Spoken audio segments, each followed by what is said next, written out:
Donc, bonjour tout le monde. Je voudrais d'abord remercier l'organisation de m'avoir invité à participer à un événement qui est réellement un événement remarquable. Je vous en remercie et j'en suis fort fier. Ce que je vais essayer de faire aujourd'hui, c'est vraiment une première, je dirais. C'est un survol d'un premier outil, un premier jet de référence que les gens pourraient utiliser et qui aborde l'essentiel de ce que représente le défi de l'implantation et de l'adoption des dossiers électroniques qui feraient partie de solutions par rapport à l'objectif de meilleure communication au cœur de la santé. Le plan de la présentation est de préciser d'abord qu'est-ce qu'on entend par informatisation en santé, c'est-à-dire c'est quoi la nature de la bête. Le dossier électronique, c'est quoi, plus précisément, et surtout son importance.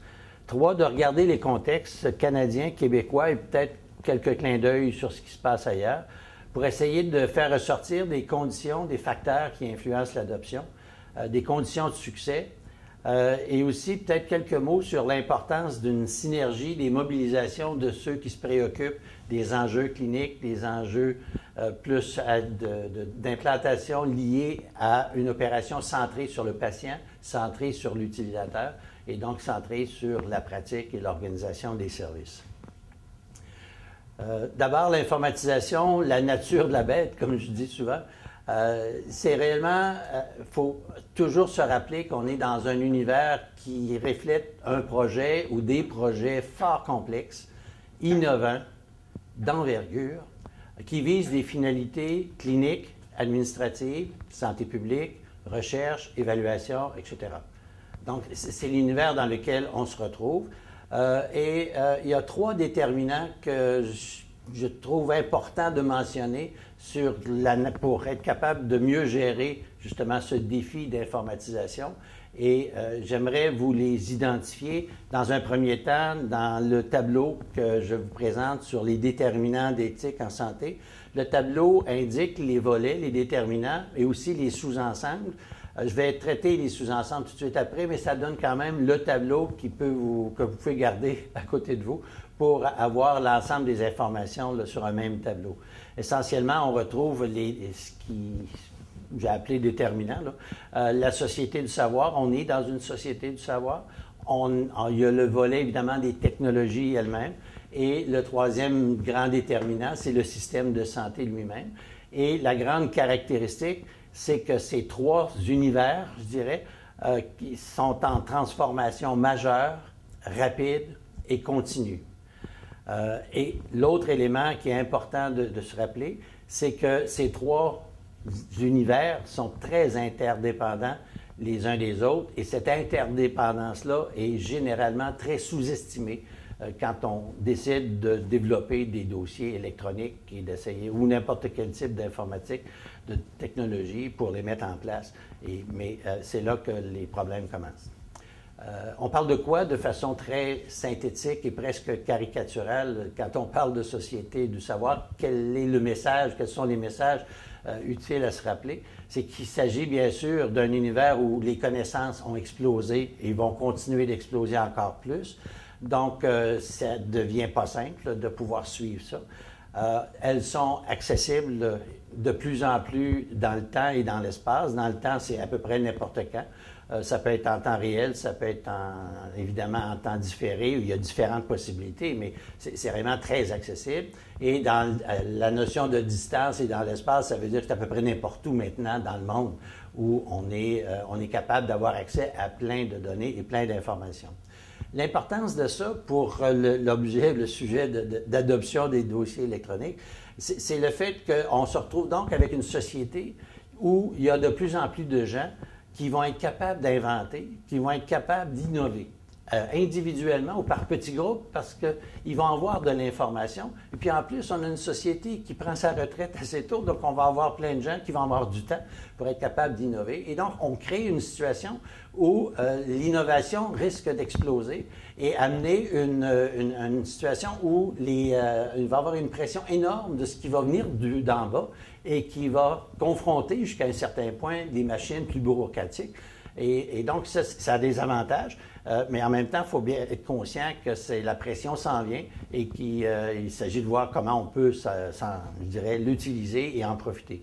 L'autre élément qui est important autour de ça, c'est que ça veut dire que fondamentalement, on est dans un monde qui est en éternel changement et qu'on va avoir des besoins de s'adapter à cette réalité de changement, d'évolution d'à peu près n'importe quoi. Il va falloir être capable de s'ajuster à une adaptation passablement rapide un peu partout par rapport au sujet et de façon très, très diverse. J'ai retenu une citation d'un monsieur Verdier, qui est responsable d'une structure qui s'appelle l'État-Lab, qui relève du premier ministre, du bureau du premier ministre de France, et qui reflète bien cette idée-là, et qui disait que dans le fond, il y a un phénomène de co-création avec les utilisateurs, c'est-à-dire que ce qui a changé, selon lui, c'est le nombre d'individus éduqués, équipés et connectés qui, par la somme de leur création ou même de leur petite contribution, peuvent soutenir des innovations radicales comme nous en voyons sur Internet. Donc, l'univers change, on n'est plus dans la société industrielle, on est dans un autre monde, et tant mieux pour les technologies de l'information. Pour le volet technologique, l'autre facteur, ce qui est important, c'est de voir qu'il y a plein de choses. Il y en a de toutes les dimensions. On parle de dossiers électroniques, bien sûr. On parle de registres. Mais là, ici, pas uniquement de registres qui donnent la liste des patients ou la liste des gens qui l'utilisent. On parle d'un véhicule qui a la capacité de ramasser de la donnée, de l'organiser, de la rendre disponible, qui permet aux gens de forer la donnée, de pouvoir utiliser ces données-là pour avoir une lecture de leur clientèle, une lecture de leur... Donc, on est dans l'univers réellement de la capacité d'avoir une utilisation beaucoup plus fonctionnelle des données disponibles. Télésanté, qui est évidemment la santé à distance sous toutes ses formes, l'Internet, la télévision, qui bientôt va devenir lui-même un outil d'Internet. D'ailleurs, c'est commencé. Donc, il y a énormément de technologies. L'élément où je vais apporter une attention particulière, c'est le cellulaire. Le cellulaire apparaît comme étant le véhicule le plus révolutionnaire qui existe jusqu'à maintenant et qui est en train de transformer le monde. Pourquoi? Parce qu'il est en train d'être capable de faire à peu près n'importe quoi, d'être capable, évidemment, de parler, bien sûr, mais aussi d'avoir accès à tous nos courriels, d'avoir les caméras, d'avoir la capacité d'avoir des vidéos, de recevoir des films de radiologie puis de les voir, des électrocardiogrammes. Le potentiel est inouï. Avec les caméras, on peut envoyer une photo de notre blessure à la salle d'urgence sans être obligé d'y aller pour savoir si on doit y aller ou non. Donc, il y a un potentiel inouï. Et en plus, c'est un véhicule qui est relativement peu coûteux et qui va le devenir de moins en moins. Autant que le sans-fil va pouvoir s'étendre le plus rapidement possible et être le plus disponible possible.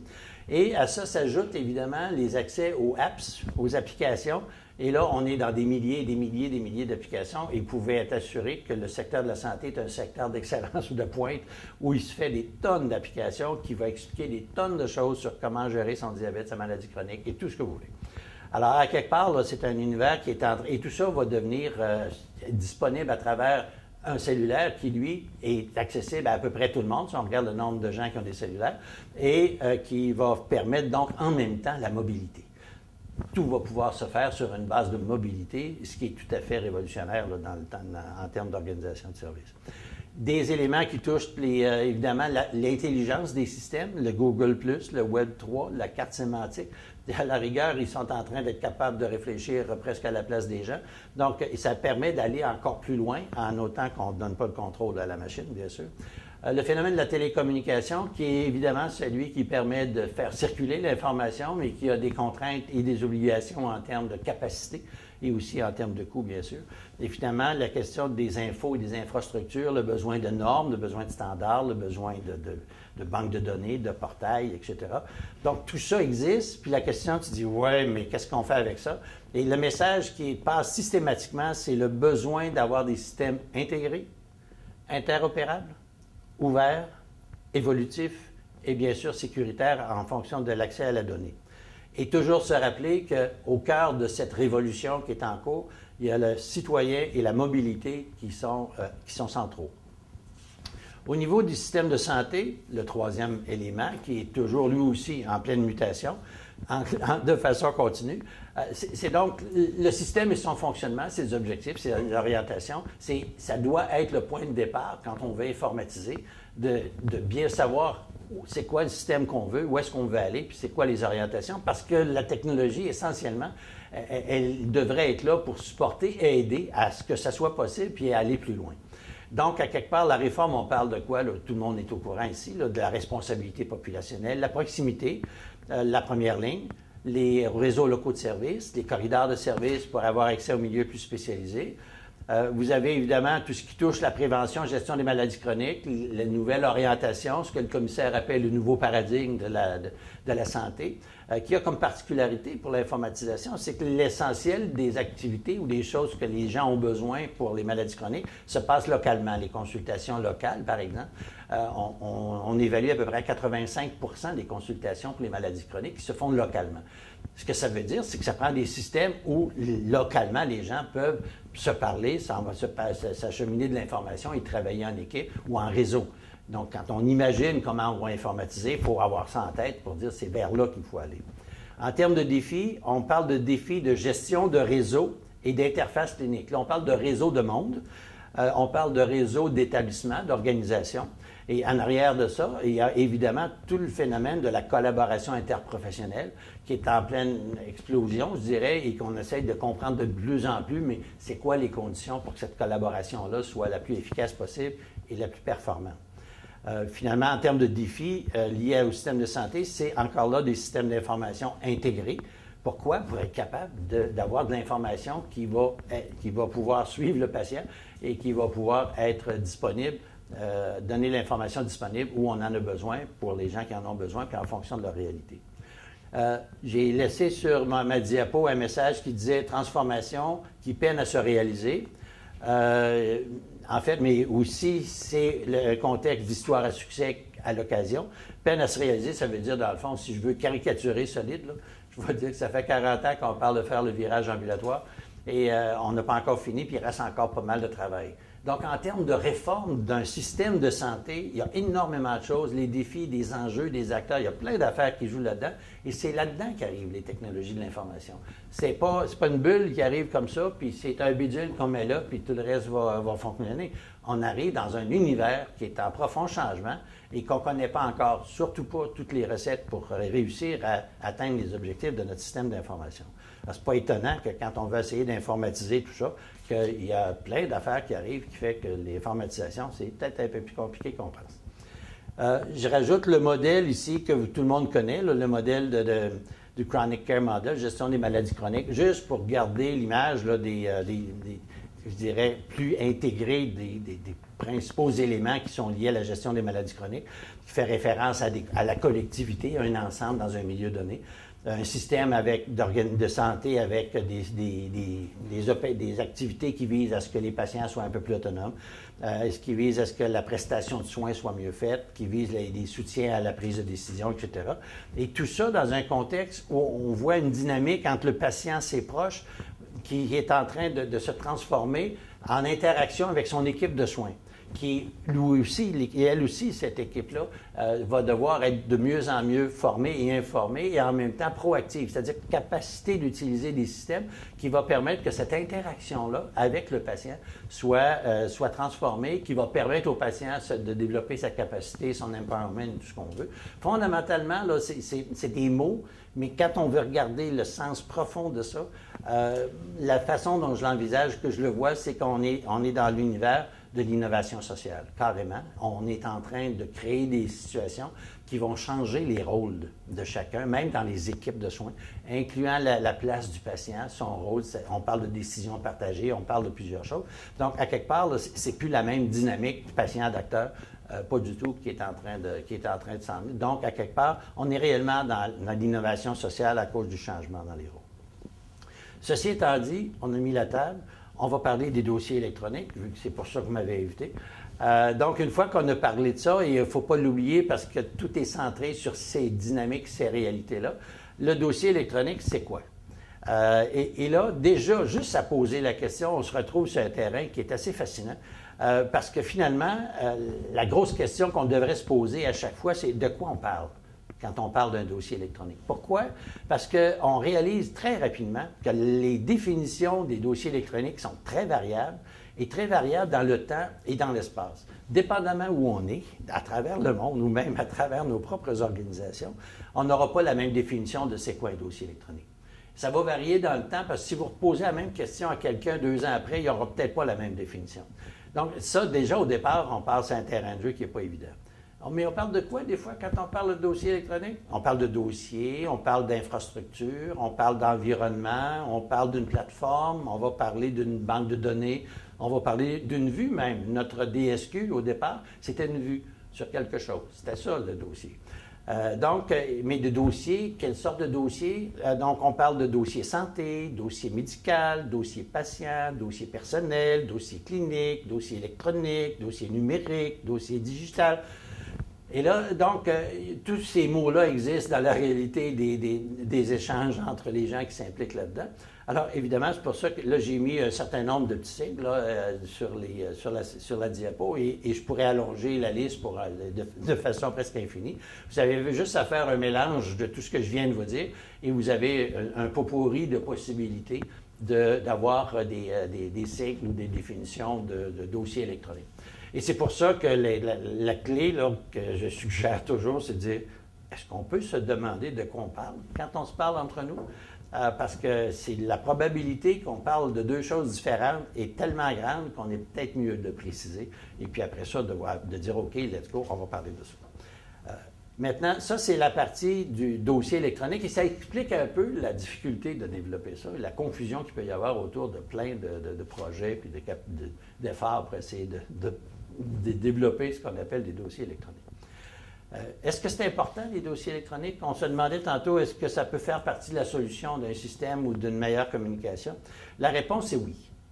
La littérature est très explicite là-dessus et on parle de beaucoup, je dirais, d'importance sur plusieurs éléments. On parle, je peux vous trouver de la littérature, j'ai commencé dans le premier à vous donner quelques auteurs, je peux vous en citer sur l'ensemble des mots-clés que je vais vous donner.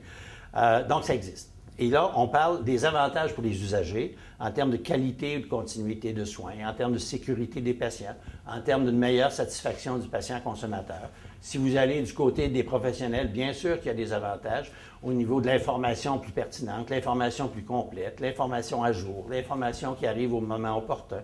Vous avez de l'information ou des systèmes qui permettent d'automatiser ou de simplifier les flux de travail des cliniciens, meilleure productivité, améliorer les communications entre les prestataires, entre les gens qui travaillent dans une équipe, l'échange de connaissances et des prises de décision cliniques, oui, ça peut améliorer ça. Adhérence à des mesures préventives, oui, c'est démontré. Des guides de pratique, bien sûr, c'est démontré aussi. Pour le système de santé, oui, il y a des avantages aussi. Des avantages, ça peut soutenir les transformations dans le système, la gestion des maladies chroniques, améliorer l'efficience, diminuer les coûts de soins ambulatoires, diminuer l'utilisation des soins, rationaliser les processus, réduire la charge administrative, soutenir la continuité, l'efficacité, la qualité des soins. Donc, tout ça existe. C'est assez impressionnant et c'est de ça dont on vous parle régulièrement quand on veut amener les gens à utiliser et adopter les dossiers électroniques, les technologies de l'information. Et maintenant, par contre, si on dit, OK, on va aller un petit peu plus loin et dire, oui, j'ai tout entendu, oui, j'ai vu plein de choses autour de ça, mais et encore. Et si on va un petit peu plus loin, ce que j'ai trouvé intéressant, c'est de vous montrer un diagramme qui était, en fait, une revue de littérature qu'on a fait sur les mesures d'impact des technologies de l'information. Et ce qui est intéressant quand on remarque ou qu'on regarde l'image, c'est on s'aperçoit d'abord qu'il y a plusieurs items qu'on a regardés. Okay? Donc, il y a des items qui sont plus ou moins spécifiques par rapport aux impacts possibles. Ce qui est intéressant, c'est de voir que le nombre d'articles ou de revues qui ont été identifiés varie selon les items. Alors, donc, on se retrouve avec quelques items sur l'accès, pas mal plus sur l'efficience. Alors, à ce moment-là, ça devient important de bien réaliser que l'information qu'on a, elle est partielle et elle ne couvre pas tout. L'autre petit élément intéressant, c'est le fait qu'on a des mesures positives, mixtes, négatives ou neutres. Donc là, tantôt, je vous ai parlé beaucoup des avantages. Là, je vous dis, attention, il y a aussi des situations où ça peut même être négatif comme impact en termes Donc, à quelque part, ça veut dire qu'il ne faut pas tout prendre pour du cash, comme on dit. Le suivant, c'est Francis Lowe, le collègue de Colombie-Britannique, a dit, moi, je vais aller voir de façon plus particulière les dossiers médicaux et voir qu'est-ce que je vais trouver en termes d'effets en cabinet concernant un certain nombre d'interventions. Prescription, gestion de maladies, des questions de prévention, etc. Et ce qu'il a trouvé, c'est qu'il y a 50 des études et 46 des mesures démontrent des impacts positifs. Là, tu dis, OK, c'est intéressant, c'est quand même pas mal. En même temps, il dit, oui, mais il y a 18 qui démontrent des impacts négatifs. Puis les autres, à peu près une trentaine de pourcents, ça n'a pas d'effet. Alors là, tu dis, oh, attention, il faut être prudent là, quand on fait les choix, puis de voir ce qu'on peut faire. Et là, il s'est dit, mais qu'est-ce qui se passe? Est-ce qu'il y a des facteurs qui expliquent ça? Juste dans sa revue, il a trouvé 48 facteurs différents qui sont associés au succès des DME. Donc, ce n'est pas de mettre un bidule en place, ça vient de régler. C'est pas mal plus complexe qu'on pense d'arriver à avoir des effets positifs de l'utilisation de nos dossiers. Et donc, ça devient drôlement important de savoir de quoi on parle. Alors, fondamentalement, lui, il dit que c'est un impact positif, mais quand même relativement limité. C'est surtout important d'apprendre des expériences. Et l'autre élément, que là, je vais aller un petit peu plus rapidement, les effets sur la productivité. Ce que ça dit, c'est que la littérature a commencé à démontrer qu'il y a un coût de départ. Arriver dans une clinique médicale, leur dire on va installer ça, le dossier médical électronique, par exemple, on évalue à peu près à 25 ou 30 de baisse de productivité de la clinique quand on commence à vouloir mettre ça en place. Avec le temps, ça va s'améliorer, ça va reprendre et peut-être aller mieux. Mais quand vous arrivez dans un bureau, dans une clinique, leur dire, écoutez, on voudrait vous dire que vous allez diminuer de 25 à 30 votre productivité ce mois-ci, à quelque part, vous avez intérêt, un, à le dire, deux, à avoir tous les arguments pour le convaincre que ça vaut la peine d'embarquer là-dedans quand même. Nécessité de considérer l'impact sur la productivité hospitalière. Il y a des études qui ont regardé l'impact spécifique de l'utilisation par des infirmières dans des sections particulières de l'hôpital et ça donnait une meilleure productivité. Quand on regardait un peu plus haut, on se demandait est-ce que ça touche l'ensemble de l'hôpital, est-ce que ça touche l'ensemble des autres variables qui sont liées à ça? Et on s'aperçoit que non, à la rigueur, c'est pas tout à fait aussi évident qu'on pensait. Un des points, je pense, qui est important ici à se rappeler, un des grands Américains, avec à peu près 2 douzaines de grands de ce monde du côté de l'informatisation, a écrit à Obama, a envoyé un document pour lui expliquer que oui, on pouvait avoir des gains substantiels, mais s'il y avait une complémentarité entre les différents outils. Et là, ils ont même rajouté que le dossier électronique seul augmenterait les coûts de santé sans contribuer au changement nécessaire du système de santé. Donc, à la rigueur, on est encore dans un monde où on dit attention.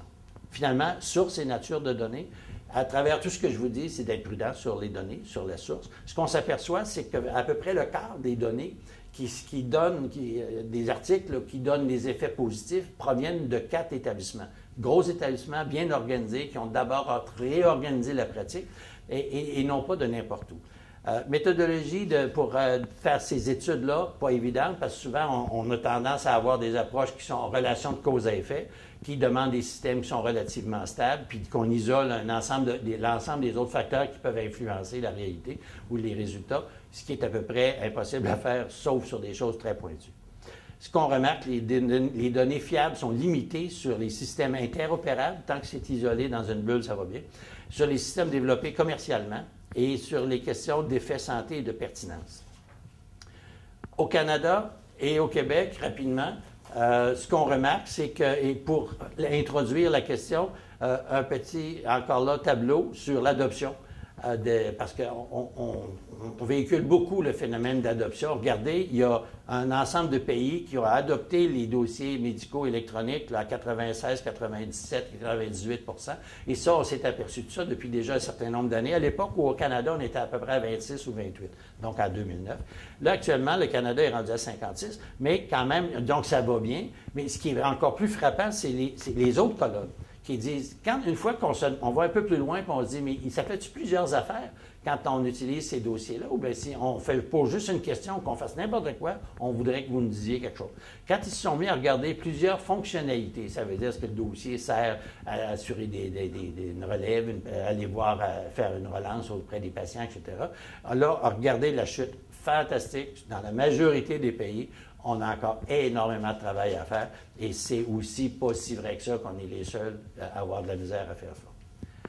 Contexte canadien, Inforoute Santé du Canada, 2,1 milliards depuis 2001, qui ont travaillé beaucoup sur des technologies, les normes, les standards, sur les dossiers santé, les PACS, donc l'imagerie.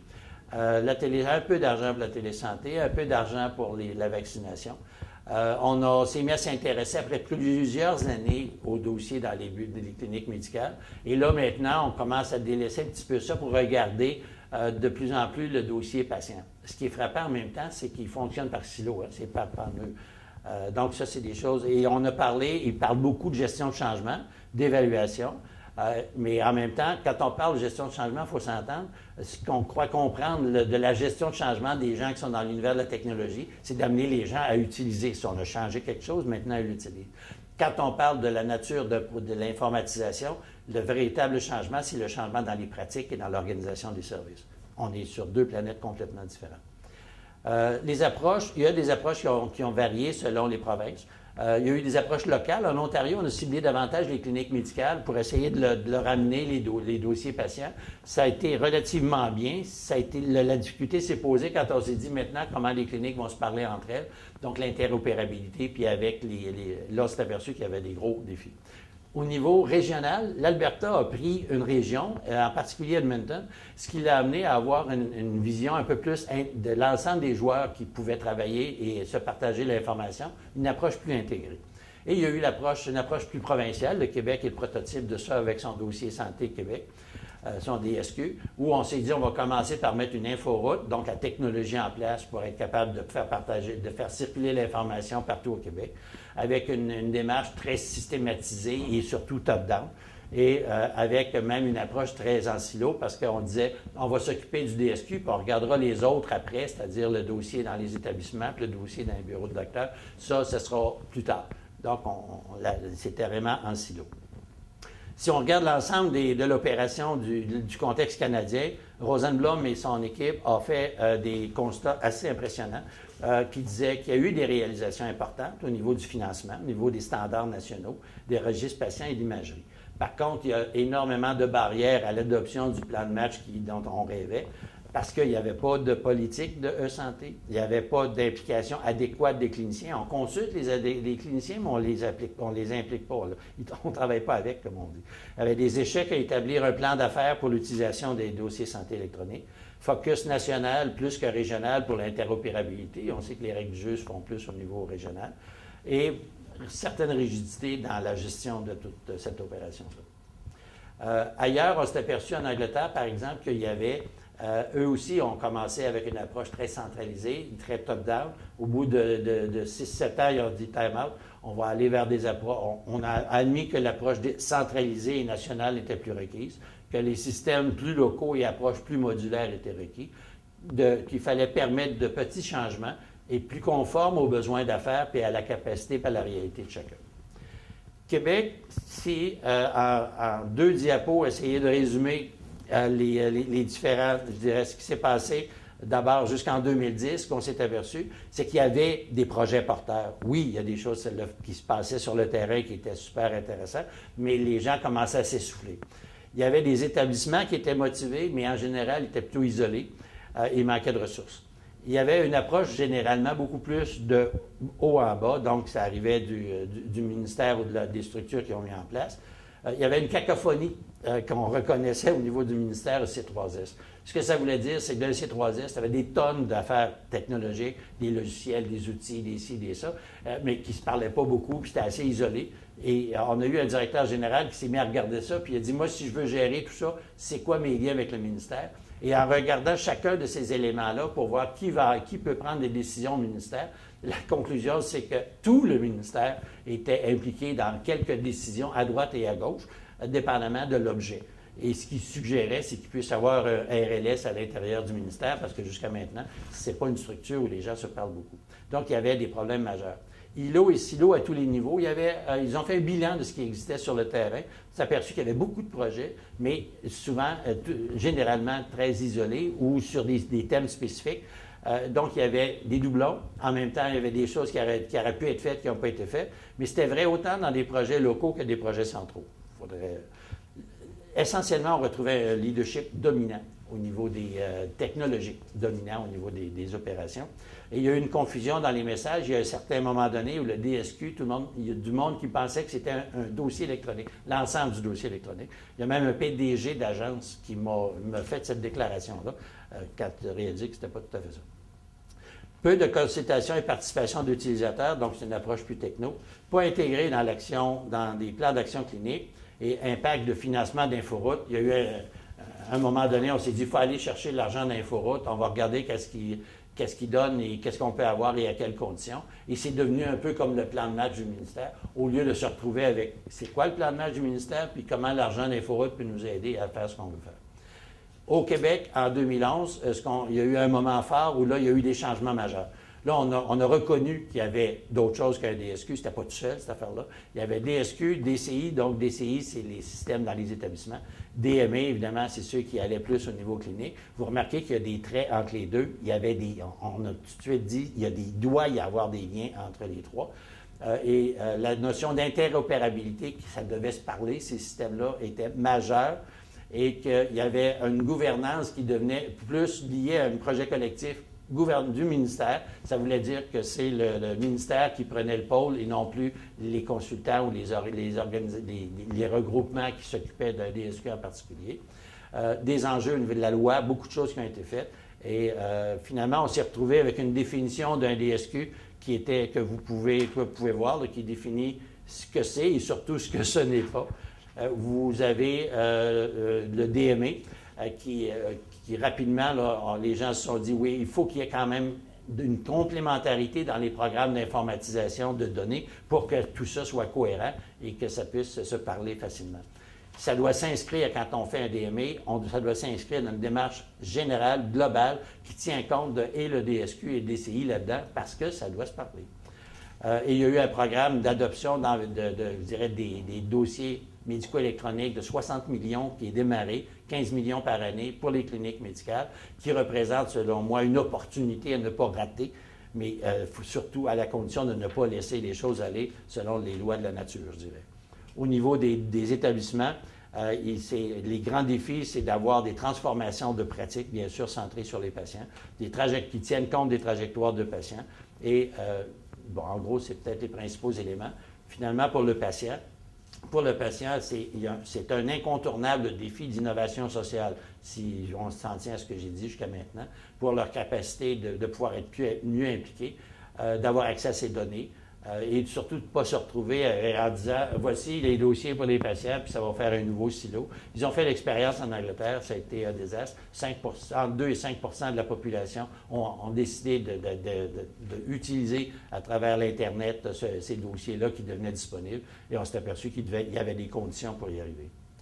Facteur d'influence de l'adoption, je vous amènerai tout de suite au niveau du cadre d'adoption. Notre ami Francis Lowe, le même que tantôt, a mis en schéma les principaux éléments qui sont importants de tenir en compte pour être capable de bien cerner et gérer l'implantation, le développement de cliniques. Dans la boîte à droite en haut, les bénéfices, vous voyez un certain nombre de facteurs.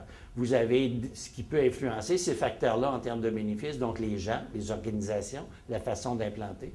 Vous avez aussi des choses qui influencent ces éléments-là, donc les standards de soins, par exemple, les aspects légaux, de gouvernance, le financement, les incitatifs. Donc, ça vaut la peine de jeter un petit coup d'œil là-dessus.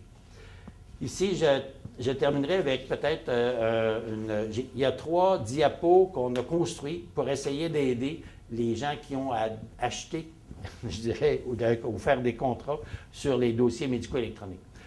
3 diapos, quelles sont les principales questions qu'on doit se poser comme responsable de clinique avant de choisir le DME et les ententes qui vont avec. Les premières questions, le DME doit être jugé en fonction de sa capacité de suivre une trajectoire de patient, pas juste le patient qui est dans le bureau du médecin. Donc, il faut avoir une idée de la trajectoire des patients, où est-ce qu'ils vont aller et quels sont les points de contact. À quel endroit il va y avoir des besoins d'information, de partage d'informations, soit avec le docteur, soit avec l'infirmière, soit avec d'autres. Et aussi dans un contexte, évidemment, de réseau de services intégrés. Donc, ce n'est pas uniquement dans les cliniques. Le travail intra-équipe, se demander est-ce que le système qu'on regarde permet facilement de travailler sur une base de collaboration interprofessionnelle. Qu'est-ce que le docteur a, qu'est-ce que l'infirmière a, qu'est-ce que le travailleur social a, et comment tout ça permet de travailler autrement que juste de s'envoyer des PDF de l'un à l'autre. L'interorganisation, donc ça aussi, il faut se demander, l'information, elle va venir d'où, puis elle va aller où? Est-ce que le système permet que ça soit possible? Et la notion d'homologation, l'homologation, c'est la stratégie qu'on utilise pour dire, avant d'acheter un équipement, il faut s'assurer qu'elle fait ça. Et l'homologation, elle est établie par le gouvernement, par le ministère. Et là, ces critères d'homologation, de reconnaissance pour dire c'est correct, ils sont en train de se complexifier de plus en plus d'année après année pour qu'on arrive avec des solutions qui sont réellement interopérables pour faire l'ensemble des choses qu'on veut faire. Donc, c'est important de bien vérifier est-ce que l'outil, le DME, est à un niveau d'homologation de l'année 1, de l'année 2, de l'année 3, et comment on va pouvoir arriver à ce que les autres exigences qui vont apparaître vont pouvoir être satisfaites par le système. Qui est capable de faire ça? Deuxième diapo, regardez le lien avec ce qui existe en termes de DSQ, en termes de DCI, en termes de plateforme d'intégration. C'est quoi une plateforme d'intégration? C'est les grands systèmes Ariane, CrystalNet ou Oasis. Là. Il y a quelque part, ça va-tu pouvoir se parler, ces choses-là?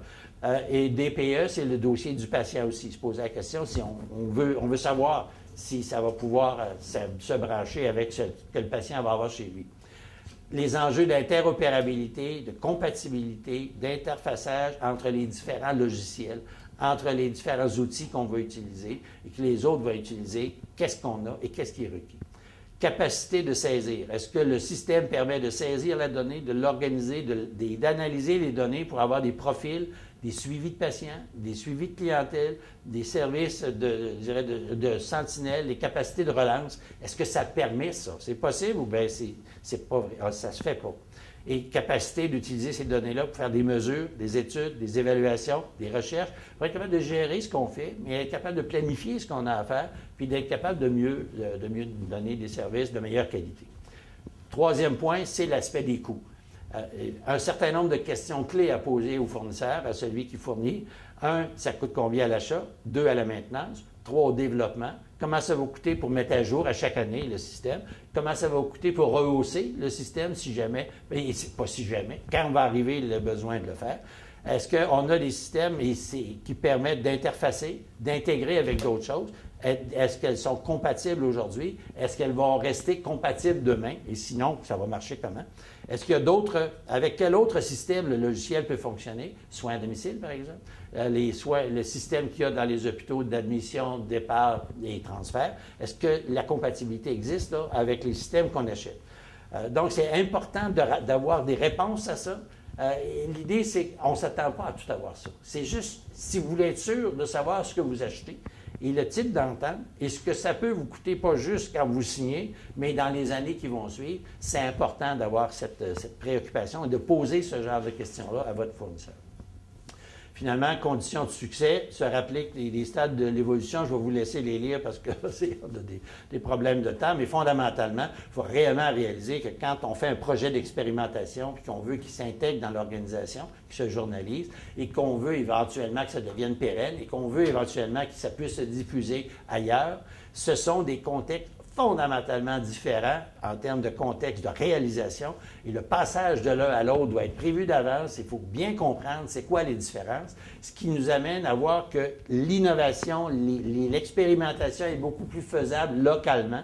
La diffusion sur une plus grande échelle, il faut absolument avoir le central rentrer en ligne de compte parce que c'est eux qui établissent des règles du jeu, les normes, les lois, les standards, le financement, etc.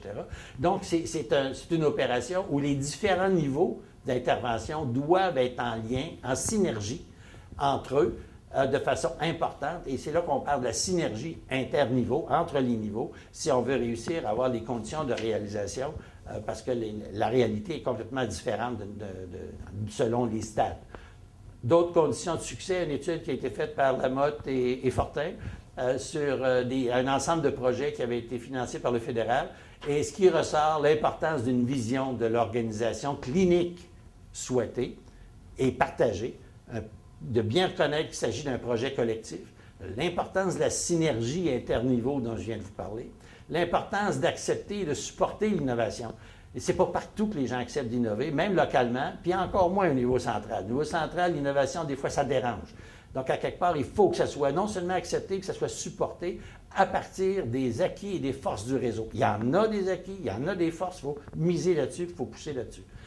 L'essentiel d'avoir un leadership clinique fort dès le départ et non pas technologique. Par contre, une équipe de direction équilibrée avec des gens de gestion, des administrateurs, mais aussi des gens de techno, bien sûr, mais des gens qui ont une expérience terrain et terrain en santé. Il y a encore trop de situations où on arrive à des experts qui n'ont jamais mis pied dans un système de santé et qui viennent expliquer aux gens comment ça devrait fonctionner. Donc, de ce côté-là, c'est extrêmement important. L'important de revoir les processus cliniques et administratifs avec les utilisateurs. Et d'avoir des technologies matures.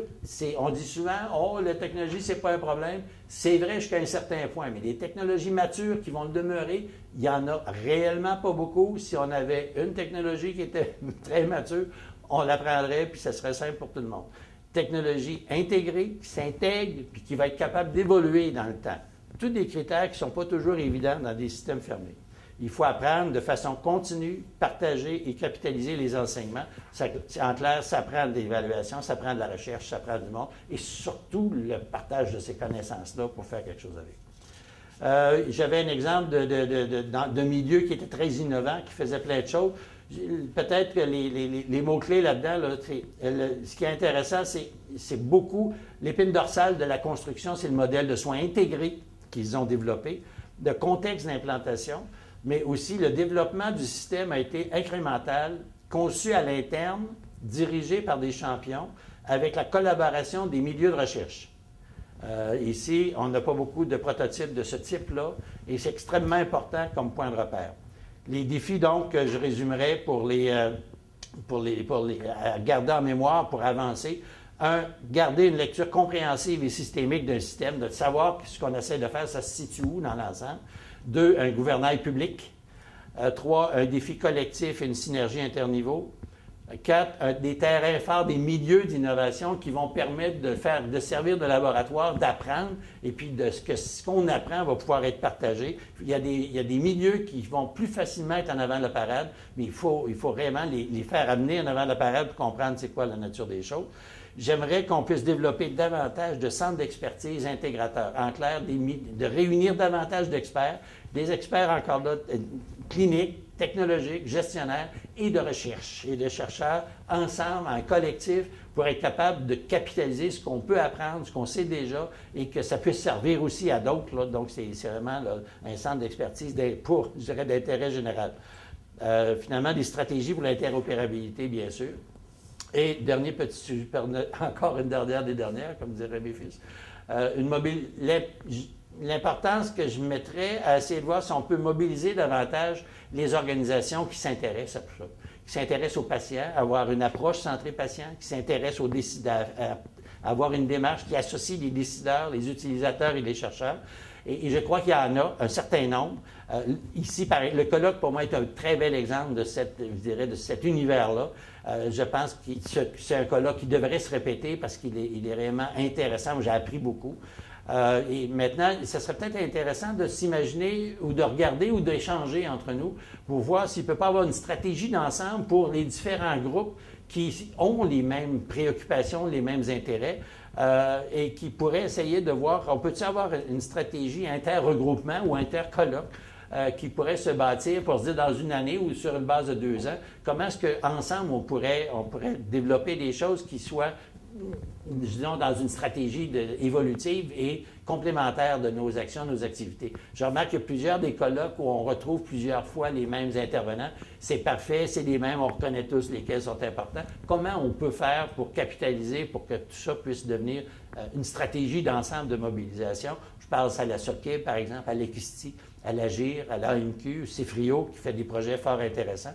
Et tout ça, je pense, pourrait favoriser le fait d'avoir plus de dialogue, plus de co-création et plus de capacité de partage et de traduction des connaissances dans l'action.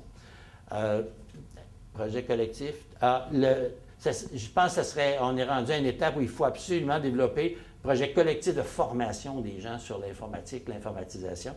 collectif, c'est est-ce qu'ensemble, on peut essayer, pour chacun dans nos universités, d'essayer de développer nos petits kits, que chacun ait une contribution particulière, aucun problème, mais que ça fasse partie d'un plan qui deviendrait un tout, je dirais, qui ferait qu'on capitalise encore là sur les forces de chacun pour avoir des propositions. Et les cours en ligne seraient des solutions qui permettraient de faire ces choses-là. Développer des communautés d'intérêt, de pratique et d'accompagnement de projets. À mon avis, il y a plein de choses sur lesquelles on peut réfléchir de ce côté-là. En gros, c'était les principaux messages que j'essayais de passer. J'ai effectivement et sûrement dépassé un petit peu mon temps. C'est une première expérience et puis je vais essayer de réussir à faire ce qui est très long, comme disait un de mes collègues, Paul Lamarche, de faire ce cours la prochaine fois.